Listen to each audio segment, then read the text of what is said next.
और कांग्रेस को एक मजबूत स्थिति में पहुंचाया है। पसीना बहा जनता को टिकट मानता हूँ। अच्छा सवाल, आखिरी सवाल, अगर ऐसी सिचुएशन होती है दिलबाग संडील वीरेंद्र गोगड़िया काला चेयरमैन एक मंच पर आते हैं, शपथ लेते हैं जब तक भाई वीरेंद्र गोगड़िया का चुनाव चलेगा, हम सभी उचाना हलके के गांव-गांव, गली-गली, नुक्कड़ चौराहे में दिन रात मेहनत कर प्रचार करेंगे और 20 साल से संघर्ष करने वाले भाई वीरेंद्र गोगड़िया के समर्थन में वोटों की अपील कर विधानसभा पहुंचाने का काम करेंगे और जब तक भाई वीरेंद्र गोगड़िया चंडीगढ़ विधानसभा में नहीं पहुंचते तब तक हम चैन की नींद नहीं सोएंगे। भाई वीरेंद्र गोगड़िया, भाई वीरेंद्र गोगड़िया, भाई वीरेंद्र गोगड़िया आगे बढ़ो, भाई वीरेंद्र गोगड़िया आगे बढ़ो। नमस्कार साथियों, मैं हूं आपका होस्ट कुलदीप सिंह पुनिया और मैं लेके चलता हूं आपको राजनीति की दुनिया। अगर मैं राजनीति की दुनिया की बात करूं तो मैं आज साथियों मौजूद हूं हल्का उचाना के अंदर, और हल्का उचाना में गांव कौन सा? गोगड़िया। यह गांव आजकल इतना सुर्खियों में है, क्यों है, क्या कारण है इसके पीछे, और ऐसी कौन सी ताकत है?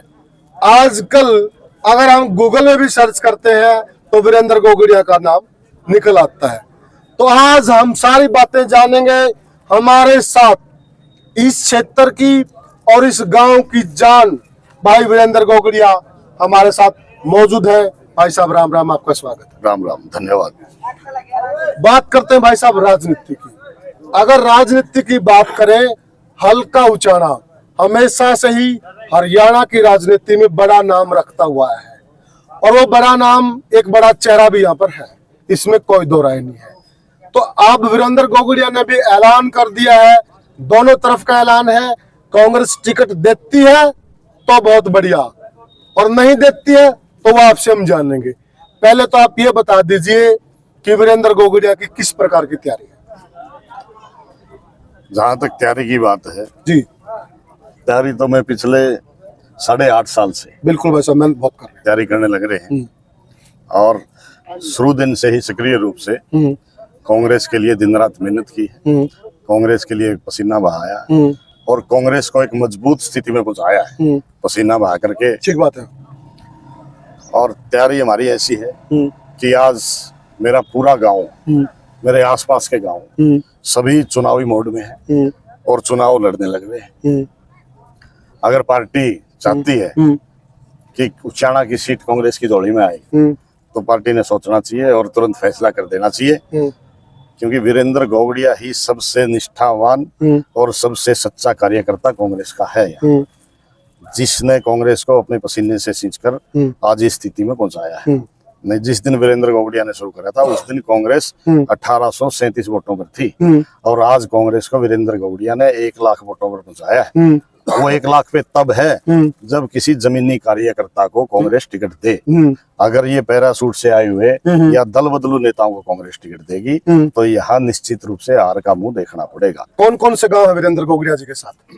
पूरा हल्का वीरेंद्र गोगड़िया के साथ है। ज्यादा समर्थन किन किन गाँव में? मुझे हर गांव से प्यार मिल रहा है, हर गांव से आशीर्वाद मिल रहा है। ऐसा कोई गांव नहीं है जिसमें वीरेंद्र गोगड़िया किसी से पीछे हो। अभी हम काला चेयरमैन से बात कर रहे हैं, वो कह रहे हैं कि 5 गांव उनके साथ हैं और उन 5 गांव में भी 1/3 हिस्सा मेरा है। ऐसा है, वो समय बताएगा। 14 गांव तो इकट्ठे होकर फैसला कर चुके हैं, ठीक है, वो पूरे हल्के में पता है जी, किसी के कहने से कुछ नहीं होता। बिल्कुल ठीक, ठीक है।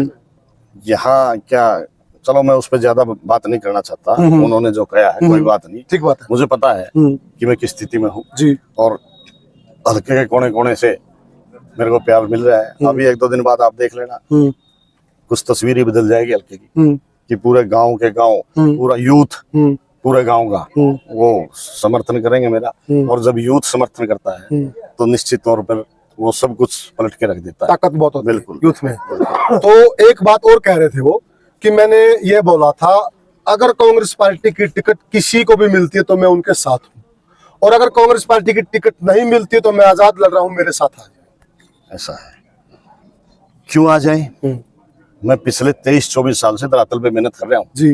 विकास तो 4 महीने पहले आया ना, अब किसका है? मैं समाज के सुख में दुख में 24 घंटे खड़े रहता ठीक हूँ। बात ये लोगों को पता है कि कौन यहाँ पे पसीना बहा रहा है, कौन लोगों के सुख दुख का साथी है, कौन इनकी समस्याओं को कितने दिन से उठा रहा है। तो सबसे बड़ा हक मेरा है, वो लोग जानते हैं। इसमें मुझे ज्यादा कुछ कहने की जरूरत नहीं है। तो आप क्या मानते हैं, आपकी टक्कर किसके साथ होने वाली है? किसी से हमारा मुकाबला नहीं है, एक तरफा चुनाव है।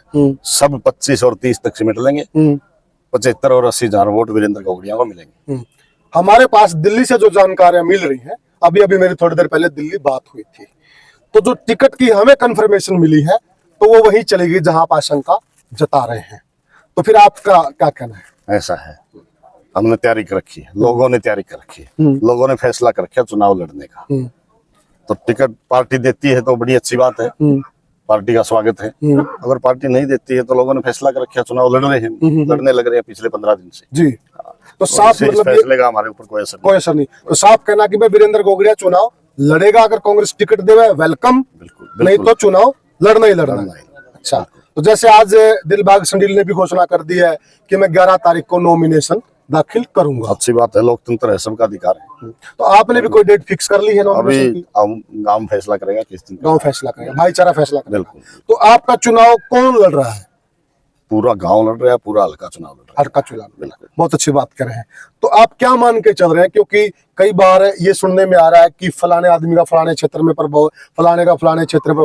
वीरेंद्र गौगड़िया का कहाँ प्रभाव? वीरेंद्र गौड़िया का 65 के 65 गाँव में प्रभाव है। ये बात वीरेंद्र गौड़िया से मुख से ना करवाने की बजाय आप पता कर सकते हो। जी जी जी।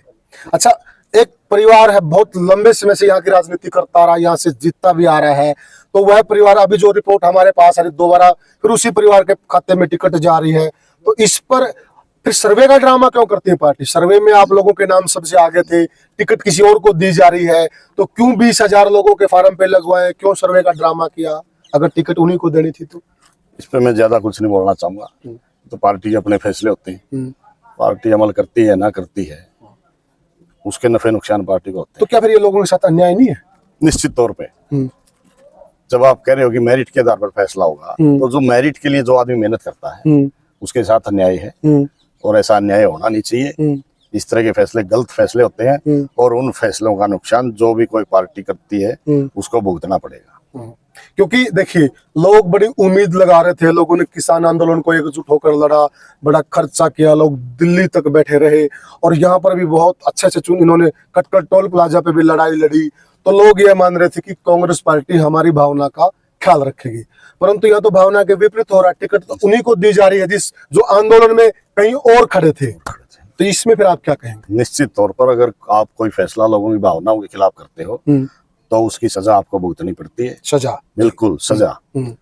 यहाँ लोगों ने जिस टाइम हमारे 80-80 साल के बुजुर्ग टोलों पर बैठे थे, बॉर्डरों पर बैठे थे, मेरे किसान, मेरे नौजवान भाई, उस समय ये लोग जो आज अपने आप को कांग्रेसी कह रहे हैं, जिनको कांग्रेस आप कह रहे हो कि टिकट देने जा रही है, वो इन किसानों को और इन लोगों को उग्रवादी और आतंकवादी की संज्ञा दे रहे थे। जब 750 किसानों की शहादत, उन किसानों के सब अपने घर को आ रहे थे, पूरा हरियाणा रो रहा था, इन लोगों के मुख से एक शब्द नहीं निकला था सहानुभूति का। घर तो जाना बहुत बड़ी बात है। जो किसान के खिलाफ कानून बन रहे थे, उन कानूनों के पक्ष में ये आदमी जो आज कांग्रेसी बन रहा है, ट्रैक्टर रैलियां निकाल रहा था 80 के अंदर, ये सबूत है। और ये कह रहा था कि ये कानून 100% सही है। अच्छा। और जो ये लोग असली किसानी हैं जो ट्रैक्टर रैली निकाल रहे हैं, अच्छा, और जो विरोध कर रहे हैं वो किसान नहीं, वो आतंकवादी और उग्रवादी हैं। अच्छा। तो आज लोग उन लोगों को सबक सिखाएंगे जो उसमें किसानों का आतंकवादी और उग्रवादी कह रहे थे, जो उन कानूनों का समर्थन कर रहे थे, जो हमारे 750 किसानों की शहादत पर जिन्होंने अपने मुख से एक शब्द भी नहीं निकाला, आज ये जवान किसान मजदूर 36 बिरादरी हल्के की उनको सबक सिखाने का काम करेगी। दुष्यंत कह रहा कि हल्का मेरा है, मैं ही जीतूंगा, मेरी लोकप्रियता यूं की यूं है। दुष्यंत को अभी लोकसभा में लोगों ने बता दिया हल्का किसका है और कितनी लोकप्रियता है। जो उससे पहले ही सिर्फ 4300 वोटों पर आ गया हो, 70-80 हजार वोट जिसके एकदम छिटक गए हो, तो उसकी लोकप्रियता का अंदाजा आप खुद लगा सकते हो। और लोगों ने बता दिया हल्का किसका है। दुष्यंत जीतने के बाद लोगों के मना करने के बावजूद भी अपनी स्वार्थ सिद्धि के लिए पैसे के मुंह में पागल होकर के भारतीय जनता पार्टी की गोद में जाकर के बैठा था। और जीतने के बाद दुष्यंत ने अभिनंदन समारोह जिताया उचाने वाले ने, और अभिनंदन समारोह सिरसा में हो रहा था। ये लोग अब इतने पागल नहीं है, जागरूक हो चुके हैं। इन्होंने पता है कि दुष्यंत कितना है इनका है और कितने ये दुष्यंत के हैं। तो अब ये दुष्यंत की बातों में नहीं आएंगे। अब उचाना की जनता गुमराह होने वाली नहीं है। उचाना की जनता ने फैसला कर लिया है, अब उनके अपने बेटे को विधानसभा में भेजेंगे। ये उचाना की जनता ने ठान दिया है। देवेंद्र त्रिकरा की मेरी एक तरफी जीत होगी हल्का उचाना से। हो सकता है, उन्हें लगता होगा। जीत का फैसला तो लोगों ने करना है। टिकट को लेकर किसी कांग्रेस के बड़े नेता तो बात हुई? लोग, मैंने किसी से बात नहीं की ना। मैं टिकट के लिए दिल्ली गया, मैं अपने लोगों के बीच में हूँ। उसी दिन का टिकटार्थी बहुत से दिल्ली बैठे थे। अगर मुझे टिकट मिलनी थी मेरे लोगों की वजह से मिलनी थी, और जो दूसरी टिकट है मेरी वो लोगों की टिकट है। तो मैं तो लोगों के बीच में हूँ, किसी नेता से नहीं, कोई बात नहीं करी मैंने। तो टिकट आप जनता को मानते हैं? जनता को टिकट मानता हूँ। अच्छा, आखिरी सवाल, अगर ऐसी सिचुएशन होती है, दिलबाग संडील, वीरेंद्र गोगड़िया, काला चेयरमैन एक मंच पर आते हैं और कोई मिला जुला प्रोग्राम, मिनिमम प्रोग्राम तय होता है, तो क्या वीरेंद्र जी की तरफ से स्वागत है? हाँ बिल्कुल स्वागत है सारे साथियों का जी, बिल्कुल निश्चित तौर पे। तो टारगेट सबका एक है, तो ये कोई बड़ी बात नहीं। सभी हमारे साथी हैं, भाई हैं, तो एक जगह रहने वाले हैं, कोई ऐसी बात नहीं है। तो साथियों, जैसा कि आप जानते हैं उचाना में जो चुनाव होता है वो आखिरी घंटे तक चलता है इलेक्शन। मैं क्यों कह रहा हूँ आपको अच्छे से मालूम है कि यहाँ इतिहास में क्या होता रहा है। यहाँ की जो राजनीति वो बड़ी इचकोले खाती है, और यहाँ इस बार आप नजर गड़ाए रहिएगा कि इस बार किसकी तरफ इचकोले खा रही है। वीरेंद्र गोगड़िया जी ने साफ कह दिया है कि मेरी जो टिकट है वह जनता है, मुझे किसी से मांगने की जरूरत नहीं है, ना मैं मांगना चाहता हूं। मुझे जनता ने टिकट दे दी है और जनता ही जनार्दन है, तो जनार्दन का फैसला है वह मुझे मंजूर है। जो जनार्दन करेगा वीरेंद्र गोगड़िया वही करेगा, यही है जी बात जी। तो साथियों, होता क्या है देख लीजिए, और आप जनता जनार्दन है, हमें कमेंट सेक्शन के माध्यम से बताइएगा कौन मुफीद कैंडिडेट है हल्का उचाना के लिए, और आवाज उठाइएगा। अगर आज आवाज नहीं उठाते हैं तो आप कायर कहलाएंगे और गद्दार कहलाएंगे। जय हिंद साथियों। वीरेंद्र गोगड़िया जिंदाबाद, वीरेंद्र गोगड़िया जिंदाबाद, वीरेंद्र गोगड़िया जिंदाबाद, वीरेंद्र गोगड़िया जिंदाबाद, वीरेंद्र गोगड़िया जिंदाबाद, वीरेंद्र गोगड़िया जिंदाबाद, वीरेंद्र गोगड़िया जिंदाबाद। बहुत बहुत धन्यवाद।